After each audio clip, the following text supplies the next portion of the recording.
And then the stars can be seen in color. And that the planets will sing. By the way, I just found the research that proves it today. And I have it in here so you can see it. From an article in England that I got. Okay? What's interesting is, and this is exciting to me, truly the heavens and the earth, the heavens declare the glory of the Lord. So in the creation time, prior to the flood, there was a canopy. And it was like an air conditioning type thing. It's like 38% atmospheric pressure. Correct me if I'm wrong, okay? We're only breathing like 18% now. So when in the book of Isaiah, I believe it says that we will run and not get tired. We'll run and not get tired. Surely, if you're breathing that kind of air, you can run for a while and not get tired. So breathing is an incredible experience in the Garden of Eden. Imagine that. If you're getting sick, very simple, do breathing exercises. What happens when you start getting sick? You want to shut down. You want to lay down.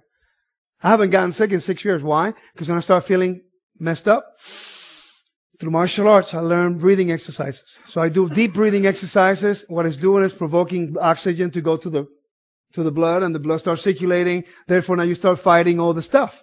It's common sense, right? But we don't think about it that way. We get sick, we want to go get medicine. You know?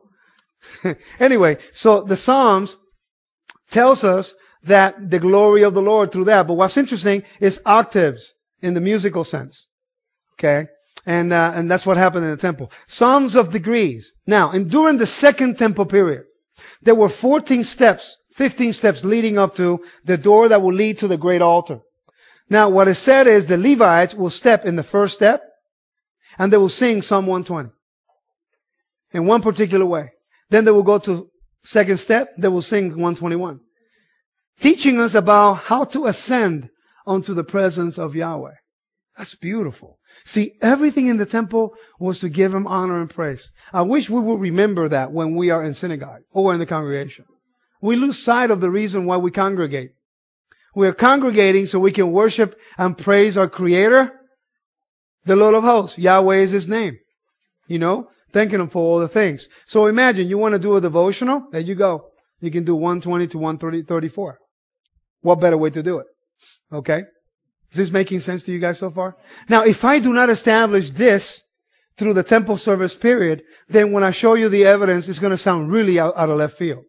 But if I show you that there were mysteries in the temple, that music was a principal thing in the worship of Yahweh, that the way the Hebrews chant their prayers is in a particular mode. And why do they do it? Baruch atah Adonai Eloheinu melech haolam. Everybody sounds the same way. And do you know that on Sabbath day, everybody in the world is doing the same thing? Even if you're Sephardic or Ashkenazi or Yemenite, it doesn't matter. You're singing the Hebrew prayers. 3 times a day we're doing this all over the world. Why do we do that, and what that has to do with anything about creation? My Lord, if you only knew why you've been called to. See, you have been called to keep the balance of all the earth through your prayers unto Yahweh, because the Hebrew language is the power of creation. And I'll explain on that a little later. See, we have been called to do a greater work than just to say, I can't do it, Lord. I'm not good enough. It's not about you. He knows we're not good enough. He just says, you know what? I'm going to choose you to do a job for me. I want you to be my servant so you can keep this earth intact. Without you and without the Hebrew people. And now I understand why the enemy has tried so hard to kill the Jews. And to kill the Torah, to eliminate the Torah. And to get rid of all the families of the Levites. By the way, this is what Antiochus Epiphanes did. He got into the temple. First thing he did, he killed the families who made the incense of the Levites. The ones who made the bread. The ones who made the oil. You know, king of Babylon, what did he do? He took all those Levites with him to Babylon and all the secrets with him. It's amazing. By the way, let me let you know something. The creators of the atomic bomb, sons of Aaron, I think one of the greatest scientists in the history of the earth, Hebrews. The best doctors right now in the world, Jews.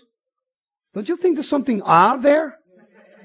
Does that mean that we're better than anybody else? No, you see, there's something within our DNA that we can understand. No matter where you put us, we will succeed. Not because we deserve it, not because we're better than anybody else, because we have been chosen to do a particular job, to bring life to this world through Yeshua the Messiah. Does that make sense? To be the light on the world. You still with me, right? All right, good. So Psalms of Praise, Psalm 146 to 150. Now, the Hallel Psalms. These are very important.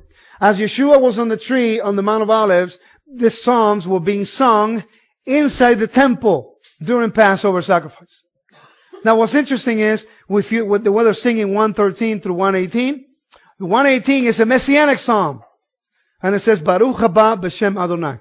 Blessed is he who comes in the name of the Lord. He is dying outside the temple, and they're singing about him inside the temple. They didn't recognize. Now, why is it that a lot of messianic believers or Hebrew roots teachers and, people that are serving Yahweh don't know about the Psalms? We need to know about these. See, these Psalms are very important. We're going to restore the ways of all. Now, the word emet. The reason why I'm going to use this, I could stay easily on 1 hour on this word alone, on that word emet. There's from the Aleph, the Tav, and the Mem. It's incredible teaching. Okay, but I have that on the Aleph Tav teaching over there.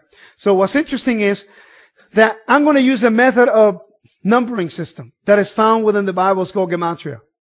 Okay? Yeshua said unto him, I am the way, the Derech, Emet, and Chai, the way, and the truth, and the life. No man cometh unto the Father but by me. Now the numerical value of each word, each Hebrew letter there is Aleph is 1, Mem is 40, and Tav is 400. Now, just to give you a little glimpse on how deep this can go. You got the Aleph, which is the Alpha in Greek, and you got the Tav, which is the Omega. But the Aleph is the first letter of the Hebrew alphabet, the Mem is the middle letter, and the Tav is the last letter. The one that was, that is, and the is to come, who is to come. Okay, the first and the last. It's a whole teaching in that.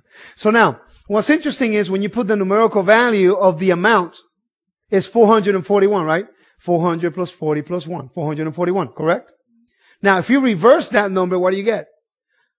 144. Wait a minute. Doesn't it say in the book of Revelation that the 144 will be singing the song of Moses and they're going to be keeping the commandments of God?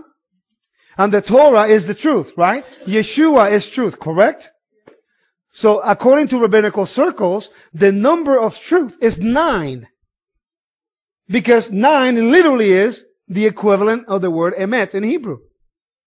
So now, to give you a really good homework for you, you can go to 1 Chronicles chapter 24. Verses, I think, 7 and 8. I'm not sure. You gotta look it up. And what's interesting is you're gonna see the priestly courses. 24 priestly orders. And you're gonna see, I think it's the 8th course, is Abiah. Abiah was a descendant of John the Baptist, a lineage of Aaron. Yeshua came immediately to see John the Baptist. When 1 Chronicles chapter 24, you're going to see that immediately after the priestly course of Abiah, you're going to find the 9th course. The 9th course, which means truth, Yeshua. Even in 1 Chronicles chapter 24, in the 24 names of the priestly order, the priestly courses, which was cast by lots, divinely inspired by Yahweh, you see that after the new beginnings, you see the truth, which is Yeshua. It's there. It's in the text. Now, if you go into a deeper study, you can take all 24 names in Hebrew, and then you can go in and put them on one side, and you get the definitions of their names. And you're going to see the whole plan of restoration in all the 24 names. So there. And then it's cool because 24, 2 plus 4 is what? 6. 6 is the number of men. So the definitions of the names is basically the plan for man. You get it? So much. We got to keep going. All right. Psalms of the week. Now, during the first day, you have Psalms 24. The earth is the Lord's and everything thereof. That's when you did this on the altar. Psalm 24 is the dedication of the altar. That's why you sing. The first day at 6 o'clock, when the sun went down after Shabbat, they put the service on the altar at 3 o'clock somewhere around there, and then the priest will start singing Psalm 24. Second day, Psalm 48. Third day, Psalm 82. Fourth day, Psalm 94. Fifth day, Psalm 81. Sixth day, Psalm 93. And Shabbat is the only one that has a name.